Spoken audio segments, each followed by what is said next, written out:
Hello বন্ধুরা, সবাইকে শুভ সকাল জানিয়ে শুরু করছি আজকের নতুন ভিডিও। আজকে আমি আপনাদের জন্য নিয়ে আসছি আরেকটি স্পেশাল রান্না, শোল মাছ এবং আলু দিয়ে ভুনা। টমেটো সাথে আছে। ভিডিওটি স্কিপ না করে সম্পূর্ণ আমার সাথে দেখতে থাকুন। আমি শোল মাছ নিয়ে নিলাম, শোল মাছটাকে এবার কেটে নিলাম। চলুন তাহলে রান্না শুরু করা যাক। আমি একটা কড়াই নিলাম, কড়াইতে এবার মাছটা মেখে ওর ভিতরে ভাজবো। জানেনই তো আমি সব মাছ একবারে ভেজে তারপরে রান্না করি, সে কম হোক বেশি হোক। মাছটা কাটতে আমার খুবই কষ্ট হয়েছিল, যেহেতু জ্যান্ত পুকুরের তাজা মাছ ছিল। আমি মাছটাকে সরিষার তেলে এবার ভেজে নেব। আচ্ছা, মাছটা কাটার সময় খুবই ছটফট করতেছিল। এখন ভাবতেছি মনে হয় কড়াই থেকেও আবার লাফ দিতে পারে, এমনটাই ভয় লাগাই দিয়েছিল। যাক হোক, এখন তো লাফালাফি করতেছে না। যারাই এরকম লাফালাফি করে, যারাই বেশি বাড়াবাড়ি করে, তাদেরও এরকম অবস্থা হয়। আবার ভিডিও না দেখে যারা সাবস্ক্রাইব করেন,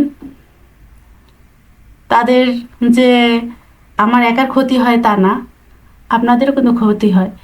যে আপনি সাবস্ক্রাইব করলেন, সাবস্ক্রাইব করার পর যে সেটা চলে যায়, যেহেতু আপনি ভিডিও দেখেন না, এর কারণে।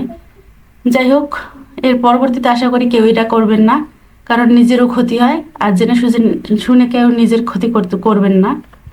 আমি মাছগুলোকে আস্তে আস্তে করে ভেজে নিয়েছি। মাছগুলো তুলে নেব। একদম কমও ভাজিনি, বেশিও ভাজিনি। এটাও ভুনা আকৃতি হবে, ভুনার মতোই হবে। মাছটা সব তুলে নিলাম। এবার আমি কিছু মশলা দেব, আজকে বেটে নেব। এই জন্য জিরাটা একটু ভেজে নিলাম। ভাজা জিরার মশলাটা ভালো সেন্ট আসে, তাই জিরাটা একটু তেলে ভেজে নিলাম। অনেকে শুকনো ভেজে নিতে পারেন, আমার কাছে ভাজা জিরার ফ্লেভারটা ভালো লাগে। এখন আমি একটা ফোড়ন পুড়িয়ে নিলাম। ফোড়নটা পুড়ে ওর ভিতরে আমি গোটা মশলা দিয়ে রান্না করি। জিরা এবং আমি পেঁয়াজ এবং রসুনগুলো দিয়ে দিলাম, আর সামান্য কিছু পরিমাণে তেল দিলাম। বাদামি কালার হয়ে গেল, এর ভিতর দিয়ে দিলাম আমি কাঁচা লঙ্কা।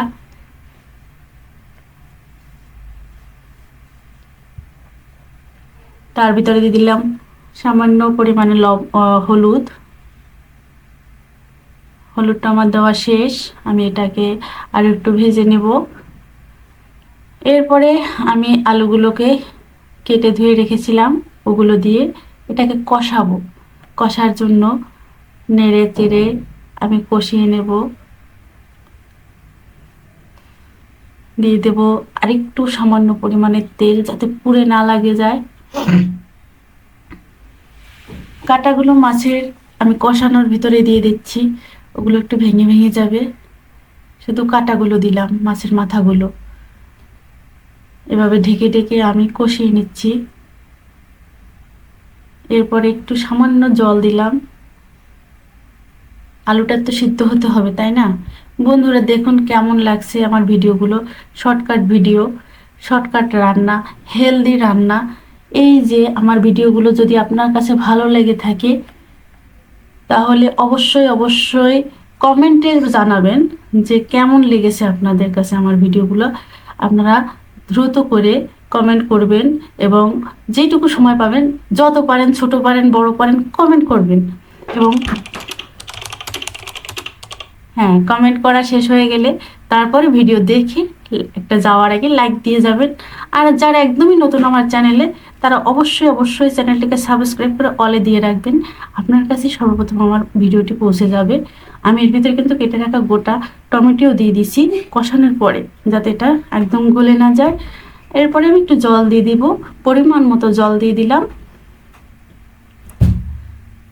এবার এটাকে মিশিয়ে সেদ্ধর জন্য অপেক্ষা করলাম। এখন ওটা যখন ফুটে গেছে, আমি এর ভিতরে দিয়ে দিলাম ভেজে রাখা মাছগুলোকে। রান্নার জন্য আমি মাছগুলোকে দিয়ে দিয়েছি। আমার মাছটা রান্না প্রায় শেষের দিকে। বন্ধুরা, আমার এই ভিডিওটি কেমন লেগেছে অবশ্যই অবশ্যই অবশ্যই আপনারা জানাবেন।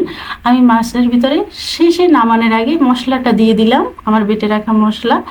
আমি জিরা এবং দারচিনি একসাথেই বেটে রেখেছিলাম, এটাকে নামানোর আগে মিশিয়ে নিলাম তরকারির মধ্যে।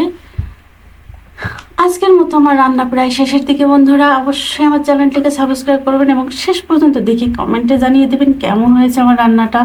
আবার নতুন ভিডিও নিয়ে আসবো। ভালো থাকবেন সবাই, ধন্যবাদ।